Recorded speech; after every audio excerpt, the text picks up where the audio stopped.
Quick 25ಗೆ ಸ್ವಾಗತ. ನಾನು ಮಾಲ್ತೇಶ್. ಈ ಕ್ಷಣದ ಟಾಪ್ 25 ಸುದ್ದಿಯನ್ನು ಬನ್ನಿ ಕ್ವಿಕ್ ಆಗಿ ನೋಡ್ಕೊಂಬೋಣ. ಈ ಬಾರಿ ಕನಿಷ್ಠ 20 ಸ್ಥಾನಗಳನ್ನ ಗೆಲ್ತೀವಿ ಅಂತ ಸಿಎಂ ಸಿದ್ದರಾಮಯ್ಯ ವಿಶ್ವಾಸ ವ್ಯಕ್ತಪಡಿಸಿದ್ದಾರೆ. ಮಂಡ್ಯ ಜಿಲ್ಲೆ ಮಳವಳ್ಳಿಯಲ್ಲಿ ಮಾತನಾಡಿ ಬಿಜೆಪಿಯವರು ಬರೀ ಬುರುಡೆ ಹೊಡಿತಾ ಇದ್ದಾರೆ, ರಾಜ್ಯದಲ್ಲಿರೋದು ಒಂದೇ ವಿರೋಧ ಪಕ್ಷ, ಬಿಜೆಪಿಯವರಿಗೆ ಬಜೆಟ್ ಅರ್ಥ ಆಗಿಲ್ಲ ಅಂತ ಹೇಳಿದ್ದಾರೆ. ಮಂಡ್ಯದ ಮಂಚನಹಳ್ಳಿಯಲ್ಲಿ ಸಿಎಂಗೆ ಅದ್ಧೂರಿಯಾದಂಥ ಸ್ವಾಗತವನ್ನ ನೀಡಲಾಯಿತು. ಬೃಹತ್ ಸೇಬಿನ ಹಾರ, ಹೂವಿನ ಮಳೆ ಸುರಿಸಿ ಸ್ವಾಗತ ಕೋರಲಾಯಿತು. ಕನಕದಾಸರ ಪುತ್ಥಳಿ ಉದ್ಘಾಟನೆಗೆ ಬಂದ ಸಿಎಂಗೆ ಮಂಚನಹಳ್ಳಿ ಗ್ರಾಮಸ್ಥರು ಅದ್ಧೂರಿ ಸ್ವಾಗತವನ್ನ ಹೀಗೆ ನೀಡಿದ್ದಾರೆ. ಬೆಂಗಳೂರಿನಲ್ಲಿ ನಡೀತಾ ಇರುವಂತಹ ಡಿಸಿಎಂ ಜನಸ್ಪಂದನ ಕಾರ್ಯಕ್ರಮದಲ್ಲಿ ಬಿಜೆಪಿ ಶಾಸಕ ಮುನಿರತ್ನ ಭಾಗವಹಿಸಿದ್ದಾರೆ. ಮುನಿರತ್ನ ಭಾಷಣ ಮಾಡೋದಕ್ಕೆ ವೇದಿಕೆಗೆ ಬರ್ತಾ ಇದ್ದಾಗೆ ಜನ ಡಿಕೆ ಶಿವಕುಮಾರ್ಗೆ ಜೈಕಾರ ಕೂಗಿದ್ರು. ತಕ್ಷಣ ಪ್ರತಿಕ್ರಿಯಿಸಿರುವ ಮುನಿರತ್ನ, ಇದು ಜಿಂದಾಬಾದ್ ಕೂಗುವಂತ ಕಾರ್ಯಕ್ರಮ ಅಲ್ಲ, ಇದು ಸರ್ಕಾರದ ಕಾರ್ಯಕ್ರಮ ಅಂತ ಕಿಡಿಕಾರಿದ್ರು. ಬಿಜೆಪಿ ಶಾಸಕ ಎಸ್ ಟಿ ಸೋಮಶೇಖರ್ ಡಿಕೆ ಸಹೋದರರನ್ನ ಹಾಡಿ ಹೊಗಳಿದ್ದಾರೆ. ಬೆಂಗಳೂರಿನ ಉಸ್ತುವಾರಿ ವಹಿಸಿಕೊಂಡಂತ ಡಿಸಿಎಂ ಜನರ ನಿರೀಕ್ಷೆ ಈಡೇರಿಸುವಂತ ಕೆಲಸ ಮಾಡ್ತಾ ಇದ್ದಾರೆ. ಈವರೆಗೂ ಎಲ್ಲ ಕ್ಷೇತ್ರದ ಕಾರ್ಯಕ್ರಮಗಳು ಸಕ್ಸಸ್ ಆಗಿದೆ. ಡಿಕೆ ಸುರೇಶ್ ಕೂಡ ಆನೇಕಲ್ ಸುತ್ತಮುತ್ತ ಉತ್ತಮವಾಗಿ ಕೆಲಸ ಮಾಡ್ತಿದ್ದಾರೆ ಅಂತ ಹೊಗಳಿದ್ರು. ನಾನು ಲೋಕಸಭಾ ಚುನಾವಣೆಯ ಟಿಕೆಟ್ ಆಕಾಂಕ್ಷಿ ಅಲ್ಲ ಅಂತೇಳಿ ಕಾಂಗ್ರೆಸ್ ನಾಯಕಿ ಕುಸುಮಾ ಹನುಮಂತರಾಯಪ್ಪ ಹೇಳಿದ್ದಾರೆ. ನಾನು ಕಾಂಗ್ರೆಸ್ ಪಕ್ಷದ ನಿಷ್ಠಾವಂತ ಕಾರ್ಯಕರ್ತೆ. ಪಕ್ಷ ಹೇಳಿದ ಕೆಲಸವನ್ನ ನಾನು ಮಾಡ್ತಾ ಇದ್ದೀನಿ. ಒಂದು ವೇಳೆ ಪಕ್ಷ ಜವಾಬ್ದಾರಿ ಕೊಟ್ಟರೆ ನಿಭಾಯಿಸ್ತೀನಿ.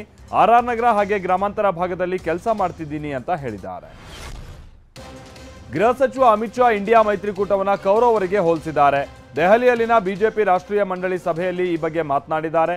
ಎನ್ಡಿಎ ಮೈತ್ರಿಕೂಟ ಪಾಂಡವರಿದ್ದ ಹಾಗೆ, ಲೋಕಸಭಾ ಚುನಾವಣೆಯಲ್ಲಿ ಇಂಡಿಯಾ ಮೈತ್ರಿಕೂಟ ಸೋಲು ನಿಶ್ಚಿತ ಅಂತ ವಾಗ್ದಾಳಿಯನ್ನ ನಡೆಸಿದ್ದಾರೆ. ಸಿಎಂ ಸಿದ್ದರಾಮಯ್ಯ ಬರೀ ಸುಳ್ಳು ಆರೋಪ ಮಾಡ್ತಿದ್ದಾರೆ ಅಂತ ಮಾಜಿ ಸಚಿವ ಗೋವಿಂದ ಕಾರಜೋಳ ಕಿಡಿಕಾರಿದ್ದಾರೆ. ಯಾವುದೇ ಅಭಿವೃದ್ಧಿ ಕೆಲಸ ಮಾಡ್ತಾ ಇಲ್ಲ, ಜನರಲ್ಲಿ ಬರೀ ಸುಳ್ಳನ್ನ ಬಿತ್ತುತ್ತಾ ಇದ್ದಾರೆ. ಬೊಮ್ಮಾಯಿ ಸರ್ಕಾರದ ಕೆಲಸಗಳನ್ನು ಮುಂದುವರಿಸಿಲ್ಲ. ನಾವು ಈ ಬಾರಿ ಕರ್ನಾಟಕದಲ್ಲಿ 28 ಸ್ಥಾನಗಳನ್ನ ಗೆಲ್ತೀವಿ ಅಂತ ವಿಶ್ವಾಸ ವ್ಯಕ್ತಪಡಿಸಿದ್ದಾರೆ. ಲೋಕಸಭಾ ಚುನಾವಣೆಯಲ್ಲಿ ಬಿಜೆಪಿ 370 ಸೀಟ್ ಗೆಲ್ಲಬೇಕು ಅಂತ ಮಾಜಿ ಸಿಎಂ ಜಗದೀಶ್ ಶೆಟ್ಟರ್ ಹೇಳಿದ್ದಾರೆ. ಈ ನಿಟ್ಟಿನಲ್ಲಿ ಇವತ್ತು ಪ್ರಧಾನಿ ನರೇಂದ್ರ ಮೋದಿ ಮಾತನಾಡಲಿದ್ದಾರೆ. ಎನ್ಡಿಎ ಮೈತ್ರಿಕೂಟ 400 ಕ್ಷೇತ್ರಗಳಲ್ಲಿ ಗೆಲುವು ಸಾಧಿಸಬೇಕಾಗಿದೆ. ಬೂತ್ ಮಟ್ಟದಲ್ಲಿ ಪಕ್ಷ ಸಂಘಟಿಸುವ ಬಗ್ಗೆ ಪ್ರಧಾನಿ ಮಾತನಾಡ್ತಾರೆ ಅಂತ ಹೇಳಿದ್ದಾರೆ.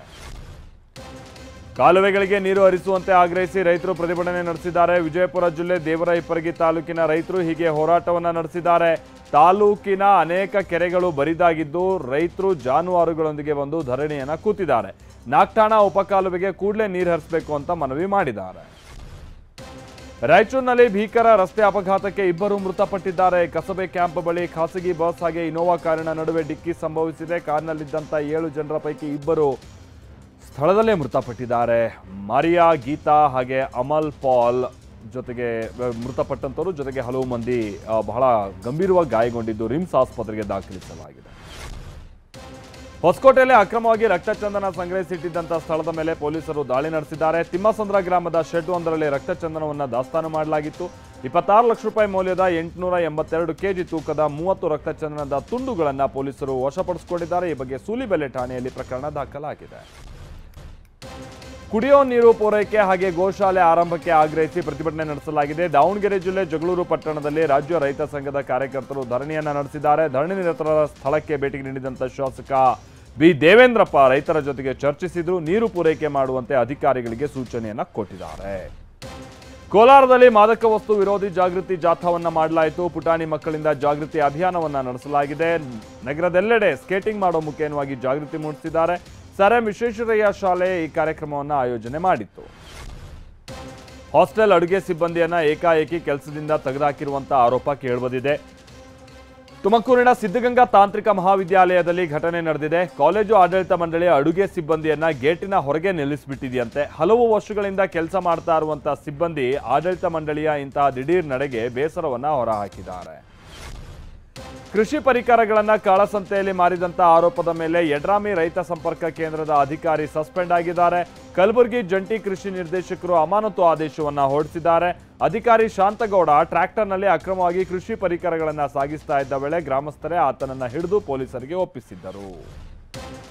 ಸಲೇಖನ ವ್ರತ ಮುಖೇನವಾಗಿ ದೇಹ ತ್ಯಜಿಸಿದ ಜೈನ ಸನ್ಯಾಸಿ ಆಚಾರ್ಯ ವಿದ್ಯಾಸಾಗರ ಮಹಾರಾಜ್ಗೆ ಪ್ರಧಾನಿ ಮೋದಿ ಸಂತಾಪವನ್ನ ಸೂಚಿಸಿದ್ದಾರೆ. ಛತ್ತೀಸ್ಗಢದ ಡೊಂಗರಗಢದ ಚಂದ್ರಗಿರಿ ತೀರ್ಥದಲ್ಲಿ ಆಚಾರ್ಯರು ಉಸಿರು ನಿಲ್ಲಿಸಿದ್ದರು. ಈ ಬಗ್ಗೆ ಟ್ವೀಟ್ ಮಾಡಿ ಪ್ರಧಾನಿ ಮೋದಿ ಸಂತಾಪವನ್ನ ಸೂಚಿಸಿದ್ದಾರೆ.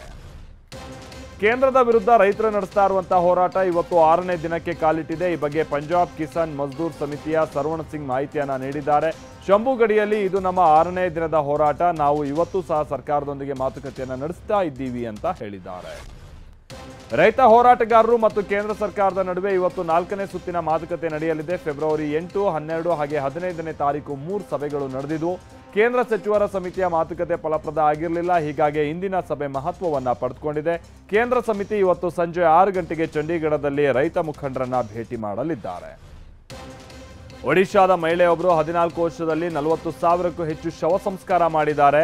ಮಯೂರ್ ಬಾಜ್ ನಿವಾಸಿ ಲಕ್ಷ್ಮೀ ಜೈನ ಇಂಥದ್ದೊಂದು ಸಾಧನೆಯನ್ನ ಮಾಡಿದ್ದಾರೆ. ಈ ಬಗ್ಗೆ ಮಾತನಾಡಿದ ಅವರು, ನಾನು ನನ್ನ ಪತಿ ಮತ್ತು 5 ಮಕ್ಕಳೊಂದಿಗೆ 14 ವರ್ಷಗಳಿಂದ ಸ್ಮಶಾನದ ಮೈದಾನದಲ್ಲೇ ಇದ್ದೀವಿ. 40,000ಕ್ಕೂ ಹೆಚ್ಚು ಶವಗಳನ್ನು ಸುಟ್ಟಿದ್ದೀವಿ ಅಂತ ಹೇಳಿದ್ದಾರೆ. ಭಾನುವಾರ ಹಿನ್ನೆಲೆಯಲ್ಲಿ ಇವತ್ತು ಬಾಲರಾಮನ ದರ್ಶನಕ್ಕೆ ರಾಮ ಭಕ್ತರ ಸಾಗರವೇ ಹರಿದು ಬಂದಿದೆ. ಅಯೋಧ್ಯೆಯ ರಾಮ ಮಂದಿರ ಆವರಣದಲ್ಲಿ ಬೆಳ್ಳಂಬೆಳಗ್ಗೆನೆ ಸಾವಿರಾರು ಭಕ್ತರು ಜಮಾಯಿಸಿದ್ದರು. ಉತ್ತರ ಪ್ರದೇಶ ಸರ್ಕಾರ ರಾಮಲಲ್ಲಾ ದರ್ಶನಕ್ಕೆ ಸಕಲ ವ್ಯವಸ್ಥೆಯನ್ನ ಮಾಡಿದ್ದು ಪೊಲೀಸ್ ಬಂದೋಬಸ್ತನ್ನ ಹೆಚ್ಚಿಗೆ ಮಾಡಲಾಗಿದೆ. ಕೇರಳದ ವಯನಾಡಿಗೆ ಸಂಸದ ರಾಹುಲ್ ಗಾಂಧಿ ಭೇಟಿ ಕೊಟ್ಟಿದ್ದಾರೆ. ಆನೆ ದಾಳಿಗೆ ಮೃತಪಟ್ಟಿದ್ದಂಥ ಅರಣ್ಯ ವೀಕ್ಷಕನ ನಿವಾಸಕ್ಕೆ ತೆರಳಿದ್ದಾರೆ. ಮೃತ ಅಜೀಶ್ ಕುಟುಂಬಸ್ಥರೊಂದಿಗೆ ಮಾತುಕತೆ ನಡೆಸಿ ರಾಹುಲ್ ಗಾಂಧಿ ಅವರು ಕುಟುಂಬಸ್ಥರಿಗೆ ಸಾಂತ್ವನವನ್ನ ಹೇಳಿದ್ದಾರೆ. ಅಕ್ರಮ ಮದ್ಯ ಸಾಗಾಟ ಮಾಡ್ತಾ ಇದ್ದ 3 ಬಂಧನ ಆಗಿದೆ. ಆರೋಪಿಗಳು ಕರ್ನಾಟಕದಿಂದ ಆಂಧ್ರದ ಚಿತ್ತೂರಿಗೆ ಎಣ್ಣೆ ಸಾಗಾಟ ಮಾಡ್ತಾ ಇದ್ರು. ಚಿತ್ತೂರು ಪೊಲೀಸರು ಹಾಗೆ ವಿಶೇಷ ತಂಡ ಆರೋಪಿಗಳನ್ನು ಲಾಕ್ ಮಾಡಿದೆ. ಬಂಧಿತರಿಂದ 2 ಲಕ್ಷ ರೂಪಾಯಿ ಮೌಲ್ಯದ 82,000 ಲೀಟರ್ನಷ್ಟು ಮದ್ಯವನ್ನು ವಶಕ್ಕೆ ಪಡೆಯಲಾಗಿದೆ. ಸಾವಿನ ದವಡೆಯಿಂದ ತಪ್ಪಿಸಿಕೊಂಡಿದ್ದೀವಿ ಅಂತ ಬಹುಭಾಷಾ ನಟಿ ರಶ್ಮಿಕಾ ಮಂದಣ್ಣ ಸಾಮಾಜಿಕ ಜಾಲತಾಣದಲ್ಲಿ ಪೋಸ್ಟ್ ಮಾಡಿದ್ದಾರೆ. ರಶ್ಮಿಕಾ ಹೊರಟಿದ್ದಂಥ ವಿಮಾನ ತುರ್ತು ಭೂಸ್ಪರ್ಶ ಮಾಡಿದೆ. ವಿಮಾನ ಮುಂಬೈನ ಛತ್ರಪತಿ ಶಿವಾಜಿ ನಿಲ್ದಾಣಕ್ಕೆ ವಾಪಸ್ ಆಯಿತು. ಈ ಬಗ್ಗೆ ರಶ್ಮಿಕಾ ಮಂದಣ್ಣ ನಟಿ ಶ್ರದ್ಧಾ ದಾಸ್ ಜೊತೆಗಿನ ಒಂದು ಫೋಟೋವನ್ನು ಹಂಚಿಕೊಂಡು ಬರೆದುಕೊಂಡಿದ್ದಾರೆ.